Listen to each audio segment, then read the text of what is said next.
Bonjour à tous et bienvenue sur Crypto Signal. Aujourd'hui, on va parler d'inflation avec le forecast du CPI qu'on va faire. Le CPI se sortira dans 4 jours, donc c'est assez important d'avoir un petit peu une idée de à quelle sauce on va être mangé par rapport à l'indice des prix à la consommation aux États-Unis. Et on fera comme d'habitude l'analyse technique fondamentale et sentiments sur Bitcoin, Ethereum et le Total 3. Allez, intro.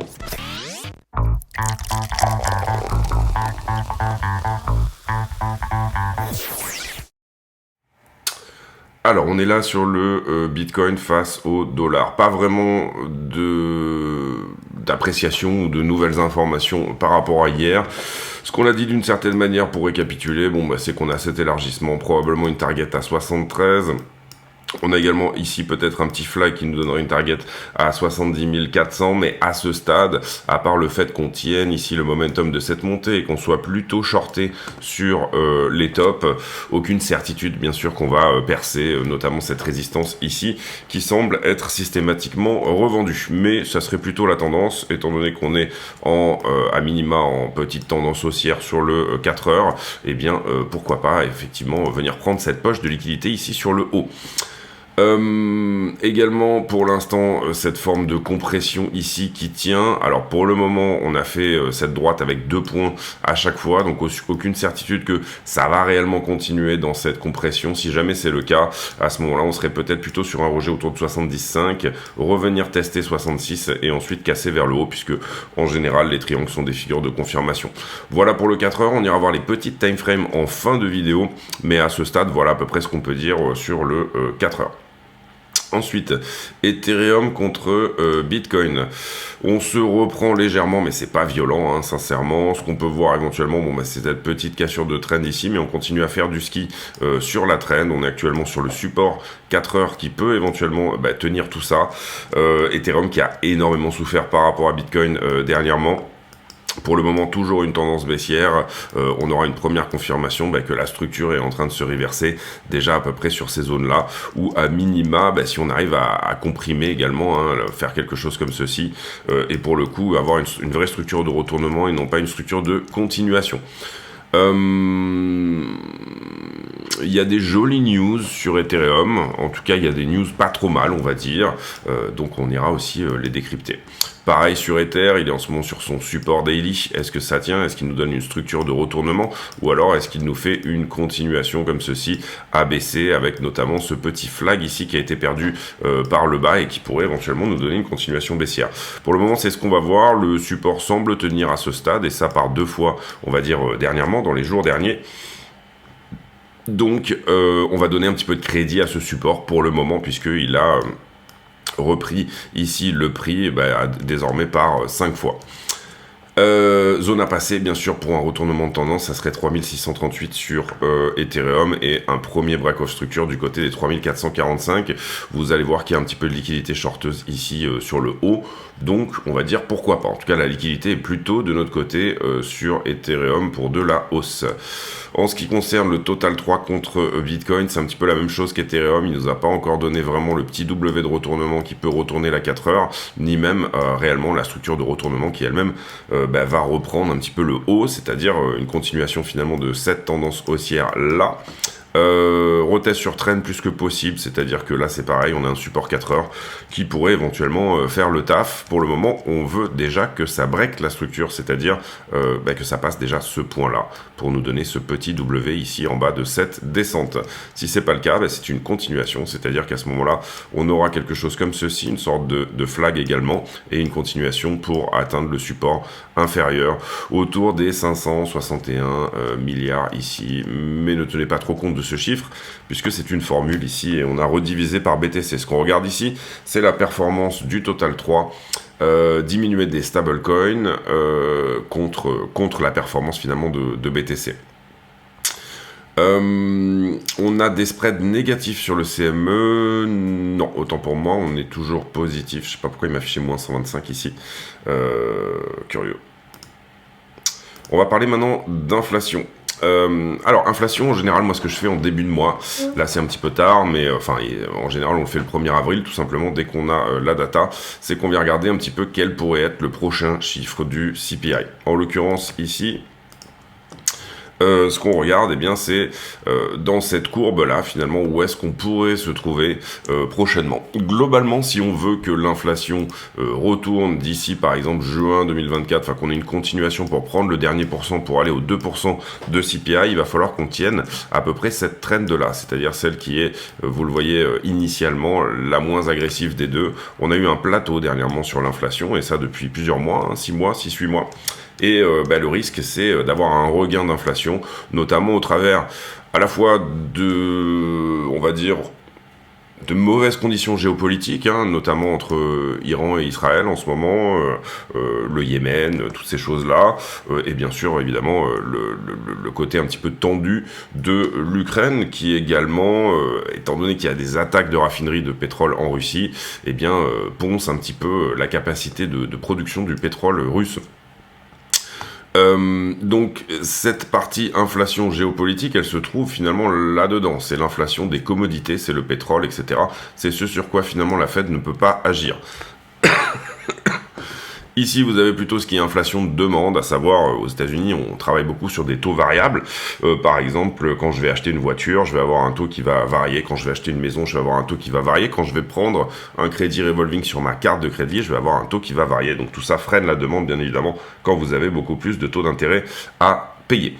Mais l'idée ici, c'est d'essayer de comprendre. Pour l'instant, on est à 3,2. Où est-ce qu'on pourrait être le 10 avril? Je crois que ça sort le 10 avril, le CPI, c'est-à-dire dans 4 jours. Oui, c'est ça. On a déjà, pour le moment, un consensus qui nous dit qu'on va rester sur ce plateau ou légèrement augmenter, c'est-à-dire 3,4%. Donc ça, c'est pas une très bonne nouvelle. On va aller vérifier, nous, dans nos datas, si personnellement on pense que ça pourrait effectivement être le cas. Et en l'occurrence, effectivement, quand on regarde sur Trueflation, pendant le mois de mars, Trueflation, c'est un agrégateur de prix en ligne, on était très bas au niveau du mois de mars, on était à 1,89. Et effectivement, pendant le mois de mars, on a eu un regain tout au long du mois de mars de l'inflation pour monter finalement à 2,11. Donc plus 0,2 sur le mois, en month over month. Moi je regarde beaucoup le housing quand je regarde Trueflation, et en l'occurrence ici, l'augmentation elle est un peu plus faible, on va dire ça comme ça. On est parti de 3,24 et on a terminé le mois autour des 3,28, 3,1. Le housing pèse pour 40% dans le CPI. Donc je considère que ça c'est plutôt une latéralisation. On va aller voir désormais pour le chiffre global, on va dire, qu'est-ce que nous dit l'outil de la Fed de Cleveland, qui est un outil de prédiction également de l'inflation, qui marche plutôt pas mal. Et là on nous donne effectivement un CPI pour le mois de mars, qui serait également au 3,24, avec un core CPI au 3,83, ce qui nous donne une correction de 0,32 à peu près sur l'inflation, on va dire, des matières premières. Donc on va prendre ici ce que nous dit plus ou moins la Fed de Cleveland. C'est-à-dire que si on analyse ici, vous le comprenez, c'était 3,71 je crois. Pardon. 3,41. Et 3,73. 3,73 ici, donc ça nous mettrait à, on l'a compris, 3,4 en tout. 3,71 ici.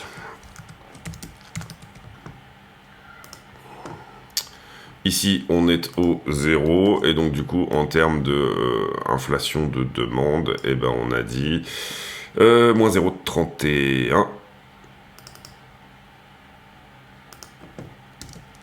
Donc si on est au consensus, c'est-à-dire à peu près à ces chiffres-là, ce qu'il faut comprendre, c'est que d'une certaine manière, on a globalement du pétrole qui est en train de reprendre du poil de la bête. Ici, vous le voyez, 0,8, 0,6, 0,3. On a une inflation de demande qui est toujours stabilisée autour des 3,9, 3,8, et ça, enfin quasiment on pourrait dire autour des 4% depuis désormais un certain nombre de mois, donc une économie américaine un petit peu en surchauffe, qui malgré des taux très hauts finalement ne nous donne pas le drop qu'on voudrait voir, puisque là vous comprenez que dans ce scénario-là, on resterait finalement sur ce plateau entre 0,4 on va dire et 3%, 3,4 et 3%, on resterait à peu près sur ce continuation de ce plateau. Est-ce qu'on peut du coup évacuer le fait que on va perdre cette trend et donc du coup soit repartir en haut, soit tout simplement continuer à latéraliser pendant un moment et que d'atteindre les 2% sera un peu plus compliqué que prévu? Oui, bien sûr, c'est le cas. Notamment, on voit quand même que sur Trueflation, c'est quand même à peu près le cas aussi. On a eu une réaugmentation, même si le housing pèse pour un tout petit peu moins. Donc ça, c'est important. Ce qu'on peut regarder également, c'est est-ce que réellement, on va dire, pour le prix du pétrole à la pompe, il y a eu une augmentation sur le mois de mars. Et en l'occurrence, ici, en monthly, on voit que oui, effectivement, on a repris un petit peu, on est passé des 2,35$ le gallon à 2,64$, donc oui, effectivement.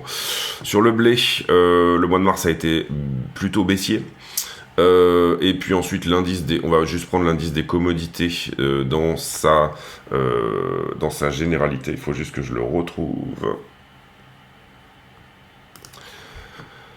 Qui sur le mois de mars a eu effectivement une petite augmentation. Donc effectivement, il se pourrait qu'on ait un CPI de mois de mars qui soit pas exceptionnel. Vous le voyez d'ailleurs même sur l'indice des commodités, attention à cette espèce de W ici qui pourrait... alors on espère que c'est une flat et que ça va nous donner une continuation baissière. Globalement, ce qu'on peut dire ici, c'est que là on était plutôt sur des goulots d'étranglement. Ici, le marché a commencé à pricer une récession et puis depuis, finalement, les commodités commencent à pricer un contexte géopolitique compliqué, mais également peut-être potentiellement un soft landing en fait, donc c'est un petit peu ça l'idée. Ce qu'on voulait, c'était retourner aux 2% assez rapidement. Powell nous a dit hier, tant qu'on n'est pas plus ou moins sur la route des 2%, on ne baissera pas les taux, et on a même hier une autre membre de banque centrale, je ne me rappelle plus exactement son nom, mais qui a dit pourquoi pas augmenter encore un petit peu plus. J'en profite pour vous dire ici que vous avez tous les liens d'affiliation sous la chaîne pour vous abonner sur BitGet, Bybit, Qcoin, et pas mal d'autres exchanges également, et donc ça aide la chaîne, d'autant plus que tous les bénéfices sont reversés à Mécénat Chirurgie Cardiaque, donc n'hésitez pas à vous en servir tout simplement. Derrière, on a d'autres news comme quoi BlackRock a updaté c'est Authorized Participants, c'est les parties prenantes un petit peu, c'est ceux qui peuvent directement en fait rentrer du cash finalement sur les ETF. Qu'est-ce que ça veut dire? Ça veut dire que probablement que Citadel, Goldman Sachs et UBS vont commencer à potentiellement proposer des ETF spot directement à leurs clients, mais également surtout qui peuvent être aussi partie prenante, c'est-à-dire tout simplement apport de cash et potentiellement sortie de Bitcoin, etc. Donc en plus de tous les autres qui étaient déjà participants autorisés, on sait que, et on l'avait dit, il y avait une rumeur comme quoi Goldman Sachs allait rentrer, donc ça c'est le cas dorénavant, et UBS c'est un petit peu plus la surprise. Ensuite, Genesis aurait fini de vendre ses 2,1 milliards d'actions, enfin de shares de GBTC en fait. Concrètement, il est possible qu'il rachète du Bitcoin avec pour tout simplement le rendre à Gemini, à qui il devait pas mal d'argent. Donc pour le moment, c'était un peu ça qui faisait qu'il y avait une hémorragie du côté de Grayscale, en plus du fait que les frais sur Grayscale sont extrêmement hauts, bien évidemment. Mais globalement, s'ils ont fini de vendre ces 2,1 milliards, ça serait plutôt une bonne nouvelle. FTX qui a vendu également tous ces Solana qui étaient lockés, donc qui ne pouvaient pas être vendus, au prix de 64$ l'unité. C'est pas mal, c'est Galaxy et Pantera qui ont acheté ça, c'est pas mal parce qu'actuellement il est à 172$, donc on va dire qu'il leur suffit un peu de shorter Solana pour se hedger.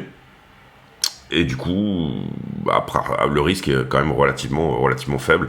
Il fallait arriver à lever 2,6 milliards pour ce faire, mais c'est vraiment pas mal. Question du côté de Cynthia Loomis, qui est plutôt anti-crypto. Anti-crypto d'habitude, et ça c'est intéressant.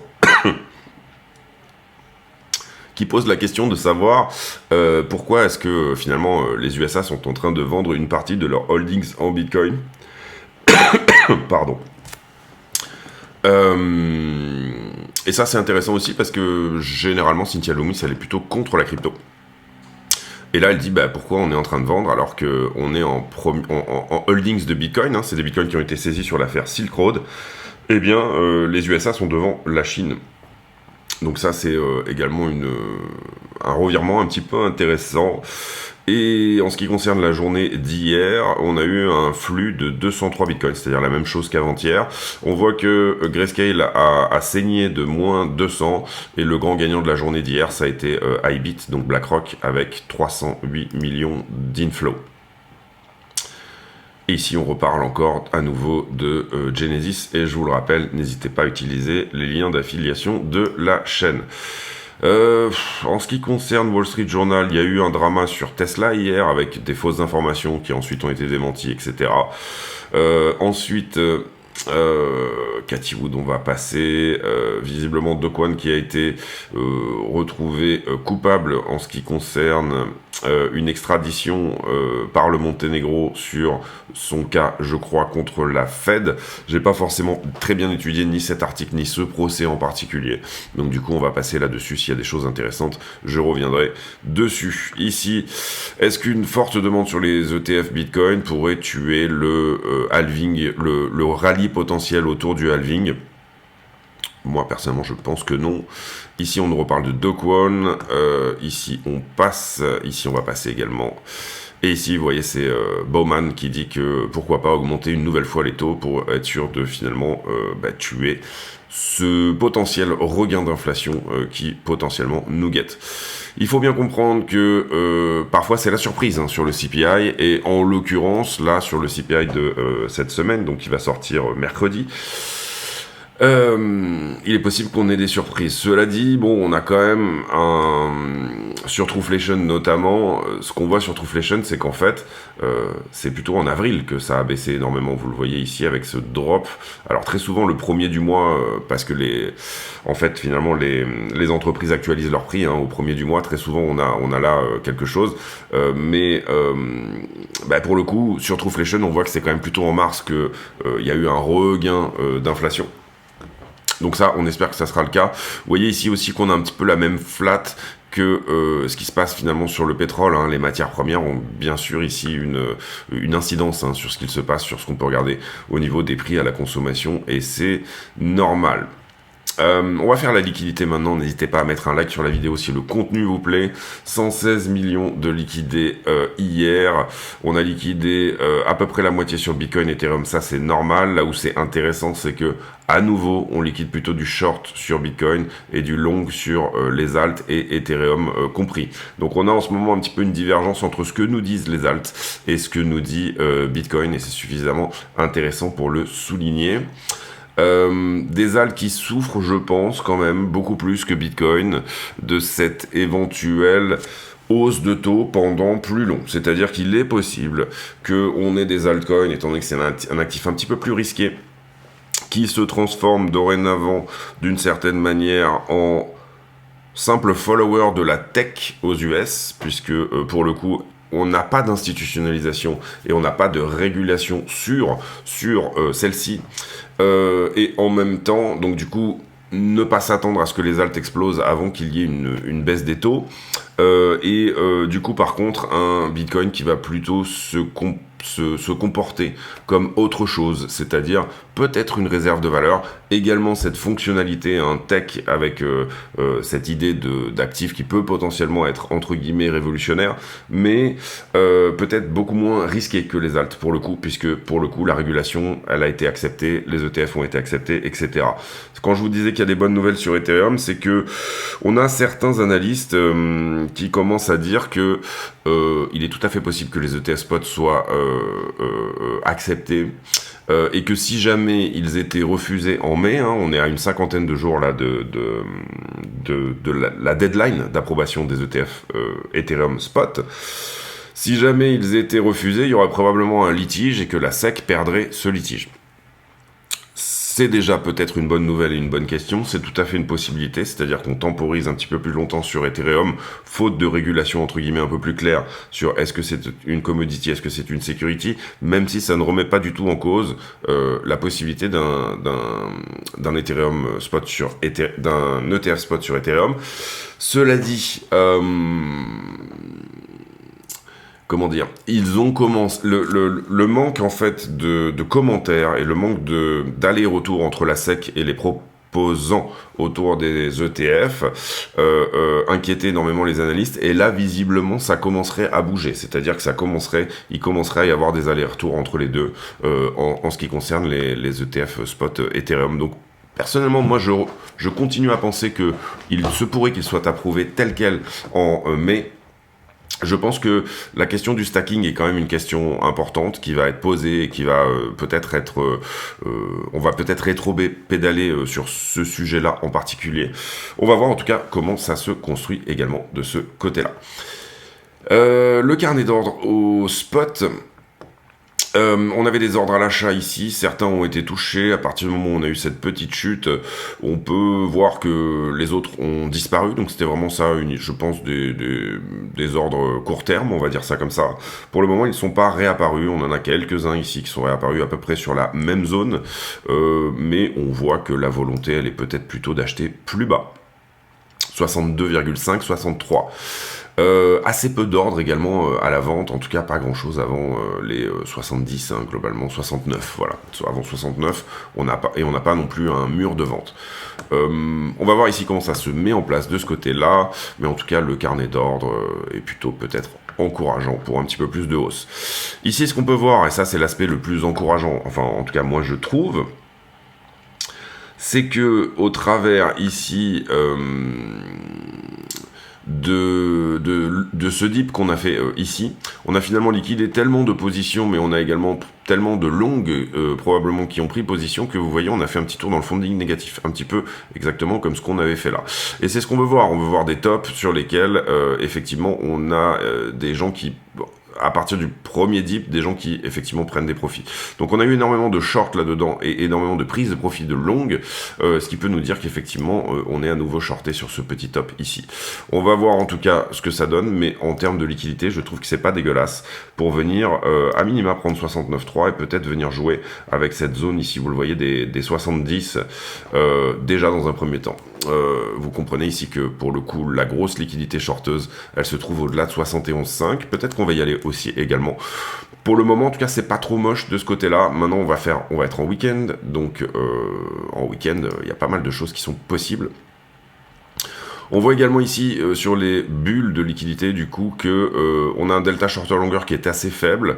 On voit une poche de liquidité sous le bas là finalement qui se trouvait à 64,8 et une très petite poche de liquidité également sous le bas qui se trouvait à 66. Derrière a priori on n'a que du shorter au-dessus, pas de grosse position mais on a cette petite poche de liquidité. Donc on a reparlé encore une fois de cette idée éventuellement d'aller à 69,9 dans un premier temps et pourquoi pas. Ethereum, c'est un petit peu différent au sens où on a plus de shorters que de longueurs. Très peu de gens qui ont longué finalement ce dip. Petite poche de liquidité sous 3200. Ethereum qui est quand même fébrile en termes d'achat au spot. On sent au spot que c'est en train de distribuer finalement. Mais petite poche de liquidité ici à 3455. Et bien sûr le 3580 qui est en haut, qui est potentiellement visable. Ici on le voit et il faut comprendre qu'on est dans un funding actuellement qui est assez neutre. Donc globalement la question c'est est-ce qu'on se dirige vers 73 ou alors est-ce qu'on vient attaquer la poche de liquidité des 62, 63. Le fondamental est pas dégueulasse, on est sur un retour des inflows ETF, sauf mauvaise nouvelle ou autre, il semblerait que Bitcoin se tienne quand même plutôt pas mal là-dessus. Ethereum qui a plus souffert je pense de cette idée également de garder des taux qui sont hauts pendant plus longtemps, puisque plus risqué. Et par contre Ethereum qui est aux portes de la poche de liquidité qui l'emmènerait à 3470, grosse poche de liquidité en bas, certes, oui, grosse poche de liquidité en bas, donc ça il faut faire bien évidemment attention à ça, qu'on vienne pas la couper, passer sous la structure avant de faire le mouvement haussier bien évidemment, mais à ce stade c'est plutôt encourageant de ce côté-là. Le coin screener, on va plutôt regarder celui de CoinGlass. Donc vous voyez que sur les alts, on est très peu longué actuellement. En tout cas, les fundings ont été bien reset par rapport à ce qu'on avait ici là-dedans. Tout le monde s'est un petit peu d'ores et déjà calmé sur les longues, sur les altcoins. On va sur le prix, on fait la conclusion de cette vidéo. Alors, On a un CPI et on le sait désormais qui devrait pas être très très bon, d'accord? C'est le seul point fondamental, je dirais, qui pourrait être mauvais un petit peu pour tout le monde. Maintenant, est-ce que c'est parce qu'on a commencé à mettre dans les prix ici, et vous le voyez qu'on avait cette data à peu près début avril sur BTC? C'est une question. BTC peut parfois réagir avant. Alors là, bien sûr, il y avait le FUD de la vente des assets de l'État américain, de Silk Road. Il y avait toutes ces choses-là, il y avait des mouvements sur des portefeuilles sur lesquels on n'aime pas trop voir du mouvement, mais est-ce qu'on n'aurait pas déjà mis dans les prix ce mauvais CPI, entre guillemets? C'est une bonne question. Ensuite, quand on regarde la façon dont on descend, donc là en l'occurrence élargissement, il faut regarder la façon dont on monte. Et en l'occurrence ici, c'est peut-être possible vraiment qu'on vienne chercher déjà, je dirais plus ou moins quand même cette petite liquidité qui est en haut. Le CPI sort dans 4 jours, entre-temps on aura un week-end, donc ça va nous mettre à dimanche 7, lundi 8, 9 et mercredi. Donc mercredi, donc en milieu de semaine, on aura effectivement ce CPI. Globalement, les derniers CPI ont assez peu fait bouger Bitcoin, ou alors, hein, c'est une possibilité aussi, il a bougé en avance. Donc on est sur un BTC qui se comporte pas tellement comme le S&P et pas tellement comme le Nasdaq, hein, tout simplement en ce moment, mais plutôt d'une autre manière par rapport à des événements qui lui sont endogènes et qui lui sont propres. Et c'est un peu ce qu'on lui demande, c'est-à-dire d'être un actif de diversification. Donc pour le coup, moi je trouve que cette décorrélation est plutôt une bonne nouvelle, parce que si Bitcoin propose autre chose que d'être comme une action tech, et également autre chose que d'être comme de l'or digital, un truc un peu entre les deux, eh bien je trouve que c'est super intéressant. On va sur la toute petite TF. Globalement, ce qu'on voit, c'est quand même ici un caractère plutôt impulsif là-dedans. On en avait parlé déjà hier, je crois. Derrière une petite correction qui, elle, semble corrective, hein, voilà, assez larvée. Le problème, c'est que sur la montée, pour le moment, on n'est pas en train de choper une deuxième impulsion. Donc attention à ça. Il faut casser ici il faut tenir le bas de cette accumulation, je dirais, et il faut casser le haut de cette accumulation pour choper du momentum, aller un petit peu plus fort, tout simplement, dans le mouvement, histoire de ne pas revenir retester cette trend qui est assez peu agressive, finalement. Donc j'aurais tendance à voir les choses comme ça, il faut que ça accélère aujourd'hui, il faut que ça tienne à peu près cette trend-là, sinon on verra que ceci était plutôt finalement une forme de distribution, et puis quand ça casse, ça distribue encore plus fort. Donc voilà, sur le 5 minutes, ce qu'on veut, c'est, je dirais, quelque chose de un peu plus impulsif. On sait qu'on a été shorté ici, on sait qu'on a été shorté ici, un petit peu moins là, c'est-à-dire que là il nous manque un petit peu du monde. Et par contre, on sait qu'on a été shorté assez fortement ici. Donc, est-ce qu'on n'est pas en train de créer les conditions, peut-être potentiellement, à minima, hein, sur le court terme, de venir chercher de la liquidité dans la zone des 70, peut-être un dernier échec sur les 60, 71, ou dans cette zone, pourquoi pas, et à nouveau redistribuer un petit peu, sortir les longs qui étaient rentrés là-dedans. Bref, cette idée d'une compression qu'on avait déjà évoquée il y a plusieurs jours, à savoir un triangle, je trouve, est pas tout à fait hors du scope. Maintenant, c'est un contexte assez difficile, au sens où quand on compresse, on n'a pas vraiment on n'a pas vraiment de direction, hein, et c'est un petit peu le problème d'une compression, c'est-à-dire que là, on sent tout autant que le prix peut faire ça, ça, ça, et comme ceci, par exemple, tout comme nous donner une latéralisation, c'est le principe d'une compression, hein, tout comme nous donner une perte du range et un M-top. Il y a ici, on est vraiment au milieu de 3 scénarios qui sont potentiellement, qui peuvent potentiellement être mis en place. Ce côté CPI n'est pas très bon, on va dire, mais un petit peu, pas de l'huile sur le feu, mais un petit peu, tempère un petit peu un bon fondamental qui, je trouve, est relativement excellent, puisque encore une fois, les afflux ETF sont vraiment excellents. Ce que j'aimerais voir personnellement pour rester aussi là-dessus, c'est qu'on reprenne le point de contrôle de tout ça. Quand je dis reprendre, ça veut dire, vous voyez, là on est à la marge, il faut pas regarder juste au dollar près, là on a bien rebondi dessus, etc.